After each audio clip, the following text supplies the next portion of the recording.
welcome to what will hopefully be one of the first tutorial videos that we have got planned for you. The first one today is how to successfully install and repair when dealing with Paulv's mods. So as we open up Frosty Mod Manager, we can see I currently have nothing in there. So we want to uninstall the mods that we have. To do so, let's go to Origin, FIFA20, mod data folder. Right click, delete, cryptbase.dll. This will automatically be sent back once EA repairs. Let's go to Origin, to our game library, FIFA20, right click, down to repair. This process will take at the moment 5 minutes, 7 minutes, depending on your connection. This will redo and reset everything back to vanilla settings, which is perfect for what we need it to do. So while it's doing that, let's have a quick look and give you an example of what we don't want when we upgrade to a newer version. So let's bring in an older version of a mod. Let's bring in MPR 2.0, a fantastic boot mod, Faces mod made by the guys there.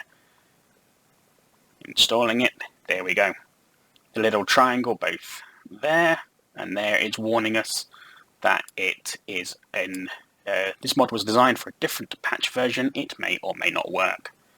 With Faces, kits, boots, an older version will still work.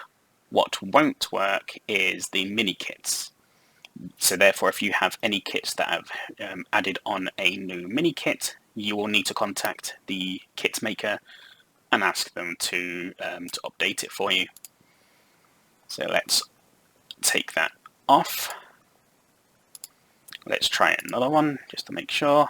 So when we know of a good one, so this is Musley's All-in-One 3.4 Club World Cup Edition.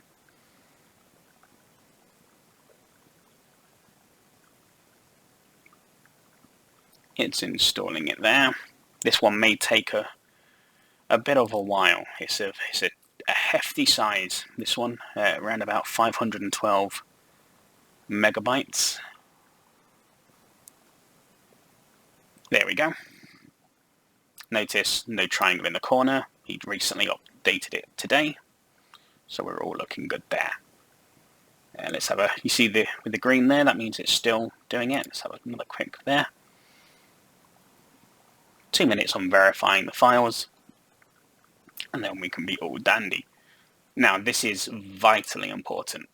Every time Paul comes out with a newer version of the realism mod or the gameplay mod, you will want to do what we are currently doing. That's to stop any conflicts, that's to stop any corruptions. This will prevent any further issues from happening later down the line. It's the last thing that Paul would want, or any modder would want, is that you've spent all that time, your 4 or 5 seasons into your 15-year career, however long your career is, and suddenly you can't go any further due to it being corrupted.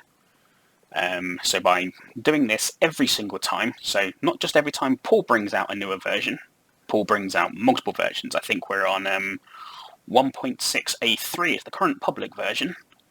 The 1.6A4 alpha version should be available for patrons later. So that's a lot of versions that Paul has had testing on before we've got to this place. So if you've been a tester, a captain, or a member of his Patreon, you'll have access to these alphas. So that's a lot of mod deleting, the deleting of the mod data file in the crypt base to reset it, and especially if you're doing gameplay, it was a very important thing to do. Let's have another check. There we go, 25 seconds. And all should be good. So, as I said earlier, this will reset all the files inside your FIFA folder to their original status. If you install Paul's dynamic beard files from his realism mod, don't worry, FIFA will not touch those files. It only touches the original files, or the vanilla files that it deems necessary for it to function. There we go, it's now preparing. So by deleting the cryptbase.dll file, we're forcing it to re-download it. That way we know that, well, before we apply these mods, we've had a 100%, this is considered a vanilla, a original version of that. So therefore we know that there should not be any issues going forward with the mod. Once it starts to finalize, we should be all ready to go in importing our mods. There we go, download manager is complete. Let's exit out. Let's double check. Program files, origin, FIFA 20. No mod data. And therefore we're all good to go. Okay, so let's take that one off and let's do a test. Let's import Paul's latest versions. So gameplay is TC2 Alpha 3, 16th of the 1st for January, which is today. Let's add that and add 1.6A3, which is the realism. Now, there are certain mods have to be in certain orders. Career mode, always near the top. If we were adding Musley's one, that would be in between the two. So directly below, same with EAP, same with FIP. And there we are. So we've applied the mods. Let's click launch. Now it's vital to see this bit, new installation detected. You should never copy over the file because it's trying to create the folder, creating mod data directory. Okay. Now what I didn't do, I always personally do it this way, is I load the mod up, let it go, then I go back and add the local ini file from the data folder from the gameplay. That way, if there is any files that gets copied into that, we're not overwriting that. So FIFA is loading up. There we go. Paulv2k4 realism mod. Just going to Control Alt Delete and kill that. Just so I can get back and copy the folder that we want in. So back again to program files, origin, FIFA 20. Let's bring up the realism mod. And we can see our folder there, data. Let's copy it in, replace it, the file in the destination, and we're all ready to go. That is the gameplay and the realism mod 100% installed.